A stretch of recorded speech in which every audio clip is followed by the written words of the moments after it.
pris après une école. Ouais. Mais relou, il fait que passer Yes, aujourd'hui. hélicoptère. Du coup, moi c'est Lucille, diplômée en 2018 de Polytech Montpellier. En spécialité génie biologique et agroalimentaire, GBA, qui était avant STIA pour les plus anciens. Et moi j'ai un parcours un peu atypique après l'école parce que j'ai fait un stage de fin d'études dans l'agroalimentaire. Et puis après je me suis rendu compte que ça me plaisait pas tant que ça l'agroalimentaire et maintenant je suis plus dans l'agronomie et je travaille du coup à l'INRA, donc qui est l'Institut National de Recherche en Agronomie, et maintenant ils ont rajouté des E, donc je crois qu'il y a environnement et je sais plus quoi. Voilà.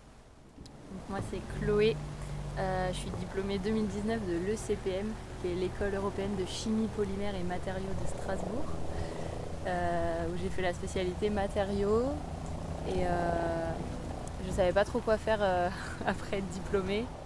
Et je me suis dit, après une école de chimie, c'était dur pour moi de pouvoir concilier chimie et environnement et déclic écologique un peu. Je me suis dit, il faut que j'arrive à trouver quelque chose qui concilie un peu les deux. Et j'ai trouvé, donc ici je fais une thèse dans les bioplastiques.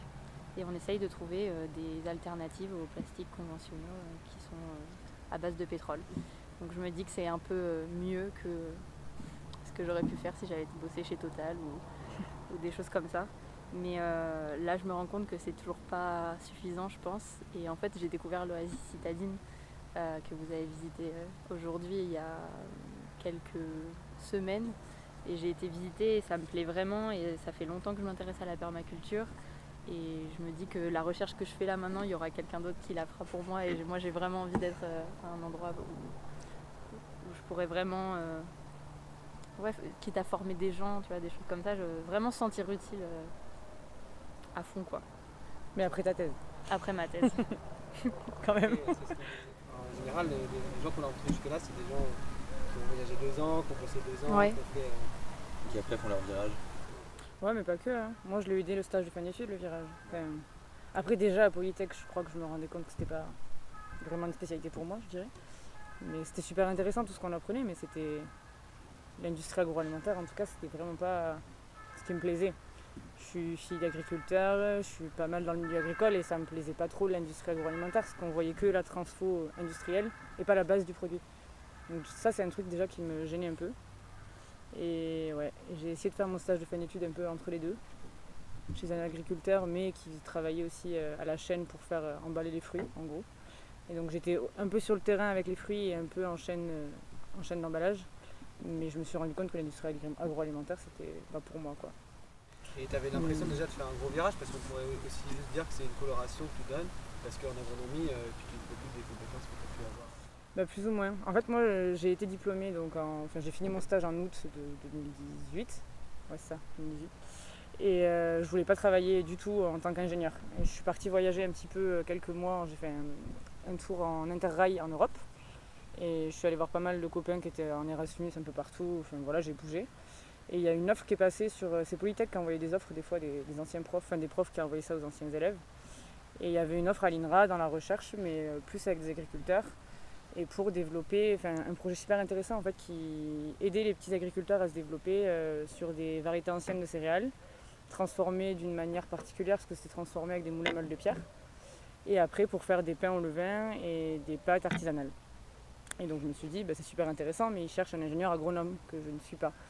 Et donc j'ai quand même postulé, et pendant l'interview, pendant mon entretien, j'ai dit, voilà, moi c'est agroalimentaire et pas trop agronomie. Et ils m'ont dit, on voudrait quelqu'un qui fasse un peu des deux. Donc au final, ça correspondait pas mal, mais j'avais pas mal de lacunes quand même en agronomie. En formation ingénieur, tu peux t'adapter. Oui. Oui, ça a bien fonctionné. Hein. J'ai bossé sur ce projet-là et c'était super intéressant pour moi. Mais... Le stage t'a fait te rendre compte que tu voulais vraiment tourner. Je pense que dès les études, je me suis rendu compte que l'agroalimentaire, c'était pas spécialement pour moi. Mais en même temps, j'étais lancée. Et puis Polytech, c'est quand même une école où on passe des bonnes années. Je pense qu'on est tous d'accord là-dessus. Et donc, j'avais pas du tout envie d'arrêter en plein milieu. Je voulais aller jusqu'au bout. Et en plus, parce qu'il faut aller jusqu'au bout d'un diplôme. Et puis, quitte à se réorienter après, moi, je trouve ça bien d'aller jusqu'au bout si jamais c'est pas une torture pour nous, quoi. Il y en a qui vivent mal certaines années, mais moi, je sais que je le vivais très bien. Non, voilà. Et du coup, je me suis dit, je vais jusqu'au bout, puis on verra. Et mon stage de fin d'études, j'ai voulu le faire un peu dans l'entre-deux, entre le côté agricole vraiment pur d'un agriculteur qui fait des fruits et le côté aussi agroalimentaire pour valider mon diplôme déjà, parce qu'il fallait que Polytech accepte le stage. Et en fait, j'étais ingénieur qualité.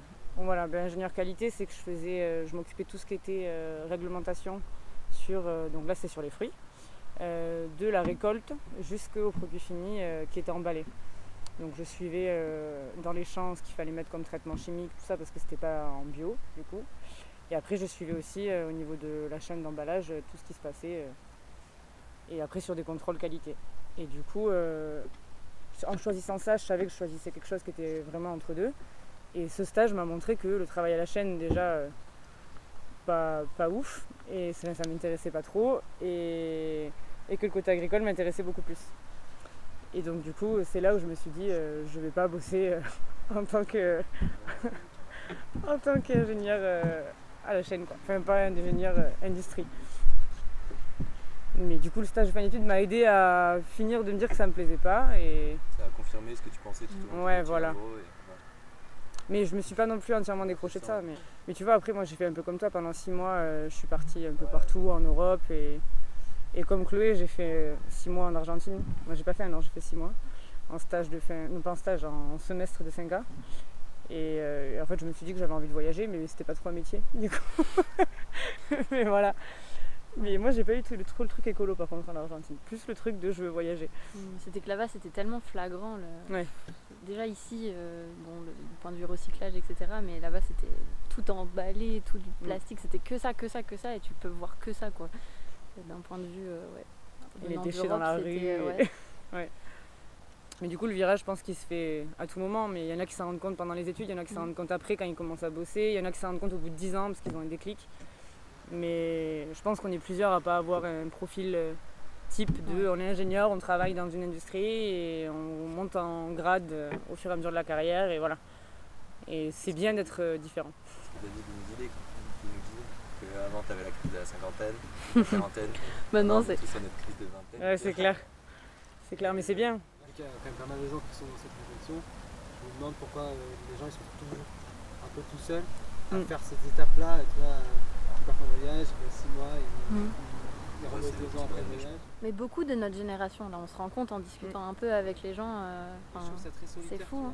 Après, c'est outre le fait de prendre conscience des choses, la fin de l'école c'est dur. Hein. Je pense que ça a été le cas pour tout le monde, mais je pense que c'est tellement une vie de cocon et on est tellement une famille quand on est en école et il n'y a pas que l'ambiance, il y a tout. Enfin, je sais pas, même les profs sont vachement là pour nous et on se retrouve un peu lâchés à chaque fois qu'on commence à bosser et c'est pas toujours facile. Et on est beaucoup à l'avoir mal vécu. Moi j'en connais plein qui ont mal vécu le début, mais en même temps c'est aussi bien, ça nous apprend des choses et je pense qu'il y a un truc où il faut être un peu tout seul. Quand tu dis pourquoi est-ce qu'on est tout seul, mais je pense qu'il faut être tout seul pour se rendre compte de ce que tu as envie de faire en fait.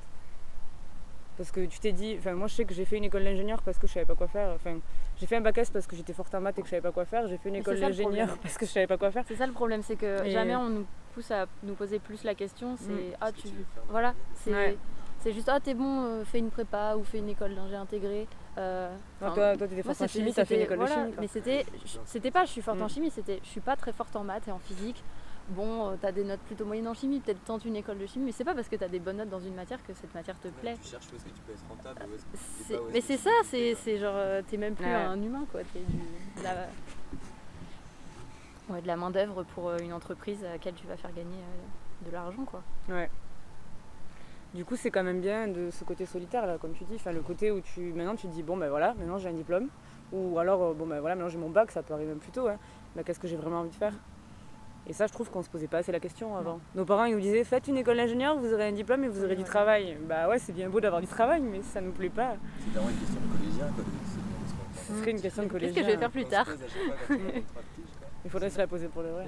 Après, moi, ce que j'ai pas dit, c'est que là, je finis mon contrat dans 1 mois et demi, en fin avril, et je pars en tour du monde pour une durée indéterminée. Donc, je suis peut-être pas un bon exemple de reconversion. Enfin, là, je pars dans le flou autant que vous, quoi. Tu pars bientôt, là ? Fin avril, je pars avec mon copain, on est au chômage fin avril. Et donc après, on fait quelques mois de voyage un peu en France, et après, on part, ouais. On n'a pas de destination et pas de plus de précision, mais on part.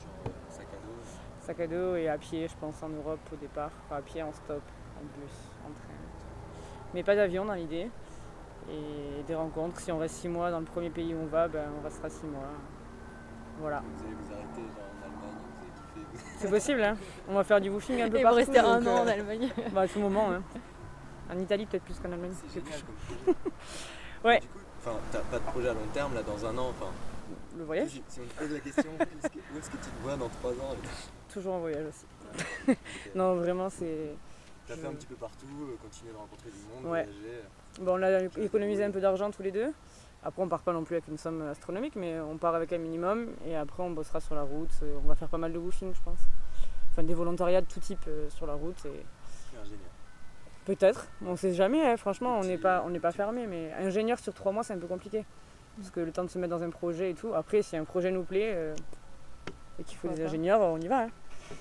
Je pense qu'on est fermé à rien et que voilà. Et du coup, toi, Chloé, c'est quoi tes projets à venir? C'est dur comme question. T'as je pas sais beaucoup pas, de mots, mais c'est bien difficile aussi. Bah oui. Non, en vrai, je sais pas. Tu finis ta thèse? Ouais, Pourquoi pour, j'en ai encore pour 1 an et demi. Ah non? C'est 3 ans. Ouais. En France, c'est 3 ans. C'est plus ailleurs. Mais c'est bien suffisant. Je veux dire. J'espère que ma directrice ne m'écoute pas. Ne regarde pas. Ouais, en fait, j'ai fait cette thèse parce que j'avais aussi un peu la pression à la fin de mon diplôme il faut que je trouve un boulot quand je rentre. J'étais en Argentine, j'étais un peu dans mon monde là-bas et je me suis dit putain mais tu vas rentrer, tu vas être au chômage. J'avoue que ça me faisait un peu peur. Je me suis dit, j'ai vu la thèse, je me suis dit allez vas-y. Après 1 an à être partie, j'avais envie de rentrer un peu en France parce que ça me manquait, la famille, tout ça. Et au bout de 6 mois, je me suis rendu compte qu'en fait ça me manquait, mais 3 ans c'était long à pas pouvoir bouger de France et à devoir rester ici. Et puis plus ça va, plus je me passionne pour le maraîchage. Moi aussi j'habite à la ferme chez mes parents. On a un très grand jardin. Là j'ai envie de rentrer presque tous les mois pour aller faire les semis, faire des trucs avec mon père. Voilà, quand je suis rentrée de vacances là c'était dur de me dire faut me remettre dans cette thèse là. Mais je me dis en même temps, je serais hyper fière quand je serai docteur dans 1 an et demi. Période de Covid, c'est quand même 1 mois, 1 an et demi où je sais ce que je vais faire, où j'ai un salaire, où je peux réfléchir vraiment à ce que je veux faire après. Donc c'est quand même un avantage. C'est quand même assez stressant. Surtout sur la fin, quoi. Tu as un manuscrit à écrire, un temps imparti, après il faut soutenir pendant 1 heure devant un jury. Enfin, c'est autre chose, quoi. Tu dois faire la démarche de partir et là t'as... Complètement. Là, je sais que dans 1 an et demi, je suis libre, quoi. Il y a Je fais nos ce que gens je en veux. voyage. Et en fait, j'ai vraiment envie de partir, comme David de l'Oasis Citadine. Genre là, moi, j'ai envie de partir, de faire... Ah ouais, complètement. D'aller faire du woofing un peu partout, d'apprendre les différentes techniques. Déjà, j'achète plein de livres, je lis beaucoup de choses en ce moment. Ça me passionne vraiment et je sens que j'ai envie de faire ça après. Mais je suis pas prête encore à monter ma propre structure, tu vois, j'ai envie d'apprendre ce qui se fait. Peut-être un peu long 3 ans, mais en même temps ça t'oblige à prendre du recul. Ouais. C'est pas forcément le cas quand j'ai l'impression que les CDI, tu peux facilement Te laisser emporter, si. Ouais. Mais il y en a qui sont très bien, tu vois, mais j'ai l'impression que du coup les 3 ans ça te force à penser l'après. Ouais, complètement. Parce que tu sais qu'après, si tu cherches rien, il y aura rien. Enfin, entre guillemets. Il faut se lancer, et le fait d'avoir justement découvert l'Oasis Citadine, ça me permet de me dire, en fait, tu vas pas souffrir encore 1 an et demi, tu vois, c'est possible d'allier les deux, quoi. Genre, tu peux penser à ton projet d'avenir et discuter avec des gens qui ont fait ça, et je trouve que c'est hyper, je sais pas, ça permet de tenir et d'être cool. Et puis, je me plains là, mais en vrai, c'est super cool. On est une super équipe, c'est intéressant ce que je fais. Non mais les bioplastiques c'est aussi l'avenir, parce que je suis sûre que, pour moi je trouve un peu inutile ce que je fais, parce que je me dis que la solution c'est juste de pas utiliser de plastique, pas d'en chercher un nouveau qui se dégrade mieux ou quoi. Mais c'est vrai que quand tu penses à toute la population qu'il y a sur Terre, tout le monde ne peut pas arrêter d'utiliser du plastique comme ça. D'ailleurs, bravo les gobelets. C'est une transition. Non, mais je pense qu'il y a une transition, que tout le monde n'est pas capable de se passer de plastique du jour au lendemain. Certains oui, mais la majorité non, et qu'il faudra une transition. Donc oui, c'est utile, mais la recherche publique c'est lent. Ça demande plein d'essais, etc. Il n'y a pas forcément énormément d'argent. Donc voilà, on me dit oui mais ta thèse c'est une petite pierre à l'édifice de la grande recherche, tu vois. Et il y en a qui sont passionnés par ça et je les admire, mais c'est pas mon cas. C'est frustrant après, c'est normal. Bah, moi j'ai l'impression que chacun, on a, tu vois, si je prends des extrêmes, tu as celui qui va méditer au niveau national, parce que j'ai l'impression que c'est la politique qui va faire la chose. Et en fait, j'ai l'impression que chacun choisit celui qui lui correspond, mais il sait très bien que c'est pas la solution pour tout le monde. Oui, mais il n'y a pas la solution de toute façon, mais il y a là où toi, personne, tu te sens le mieux en fait, et où tu sens que ça a le plus de sens. Et pour quelqu'un qui travaille ailleurs dans la pétrochimie, il va me dire oh, toi c'est trop bien ce que tu fais, ça a beaucoup de sens. Et moi, quelqu'un qui fait de la permaculture, je vais me dire ah non c'est ça. Et chacun a son niveau de ah c'est ça, avoir du sens. Son travail ou quoi, mais... La transition, il faut l'accepter dans tous les cas. Oui. Tu peux pas imaginer... Oui, complètement. Je pense qu'il ne faut pas être trop dur avec soi-même et accepter que ça prenne du temps. Et moi, peut-être que cette thèse, c'est ma transition vers autre chose. Ça me laisse le temps de réfléchir et c'est cool. C'est cool. Et peut-être que je dis ça, mais en fait, en faisant du woofing, je vais me rendre compte qu'il y a des gens qui ont besoin de quelqu'un qui veut travailler sur les composts, les choses comme ça, parce que nous on bosse un peu sur ça dans l'équipe et que ça va me plaire et que je serai la personne qu'il leur faudra. Mais vous travaillez avec l'Oasis Citadine ? Oui, on travaille avec l'Oasis Citadine. Ouais. Oui, parce que explique un peu ta thèse. On fait des bioplastiques à base de c'est des bactéries qui digèrent des déchets organiques et quand elles digèrent, elles forment un plastique. Et c'est ce plastique-là qu'on utilise pour remplacer des gobelets, on est plutôt dans le domaine alimentaire nous ici, donc des barquettes de plats préparés, des choses comme ça, des couverts, et on s'assure que les plastiques qu'on fait sont bien biodégradables, etc. Et on a un partenariat avec eux où on teste en fait nos plastiques dans leur compost. Et eux ils nous font un retour sur ça a mis tant de temps à se décomposer, des choses comme ça. Donc c'est cool d'avoir ce contact avec eux, quoi. Moi je trouve que ça casse un peu l'idée de l'éco-village qui se fait dans son coin. Ouais, complètement. Ils sont hyper ouverts sur l'extérieur, ils communiquent beaucoup. J'ai l'impression qu'il n'y a pas eu de cassure. Donc parfois même si tu dis j'ai fait mon stage, ça a changé de ma formation. Ensuite là je vais partir en voyage, je vais vraiment tout changer. J'ai l'impression que tu vois, quand tu le racontes, tu réfléchis, c'est une continuité quand même. Peut-être que dès le départ, je savais que j'allais pas vraiment suivre la voie normale, j'avoue. Non, après, dans ma classe, il y en a plein qui m'ont dit toi, dans 10 ans, tu élèveras des chèvres dans la montagne. Donc tu vois, je pense que j'avais pas le profil typique déjà de celle qui allait faire ingénieur dans un gros groupe, pour pas citer de groupe, mais dans un gros groupe, je sais pas, dans un bureau toute ma vie, clairement. C'est dit. Non, après... je sais pas, moi j'avais du mal à trouver du sens un peu à tout ça, enfin à tout, à mes études, à tout, même si j'avais adoré mes études et que je regrettais rien, je voyais plus le côté humain que le côté... on a appris plein de choses, mais je voyais pas trop comment les utiliser ces choses-là. Et en fait, mon premier contrat a été vraiment... Parce que moi j'ai fait que des CDD dans la recherche, enfin dans la fonction publique, ils prennent que un CDD, sinon je passais des concours, etc. Et moi ça m'allait très bien d'être qu'un CDD, j'ai toujours eu peur du CDI. Et je pense que j'aurais pas accepté un CDI. Pourquoi ? Parce que c'est un engagement du coup. Parce que c'est un engagement. Ouais, non, parce que je savais que je voulais partir voyager, que c'était ça mon objectif premier. Et que. Ah oui, non, mais clairement, c'est juste moi, c'est bête, mais. Non, c'est le mot CDI. C'est le mot CDI, ouais. Non, mon copain est en CDI, donc il a démissionné en janvier pour partir voyager, donc ça veut rien dire d'être en CDI ou en CDD, mais psychologiquement, j'ai toujours eu peur d'être en CDI. C'est con, hein, mais les CDD, ça m'allait bien. Je me disais, ok, là, j'ai signé pour 1 an ou 1 an et demi. Au début, c'était ça, 1 an et demi, et je me suis dit, dans 1 an et demi, je pars. Et à la base, je pense qu'il n'y aurait pas eu le Covid, je serais vraiment partie à la fin de mon premier contrat. Bon, là, ça a été plus compliqué, donc on a décalé, mais j'ai accepté des petits contrats, mais toujours dans l'objectif de partir. Dans l'idée. Ouais, comme quoi. Du coup, l'associatif, ça t'a pas, enfin, je sais pas. Tu disais que tu kiffais le côté presque social des études. C'est ah bah oui, grave. Bah ouais, le B2, ça nous apprend beaucoup de choses. Mais Chloé aussi était au B2, donc elle peut en parler aussi.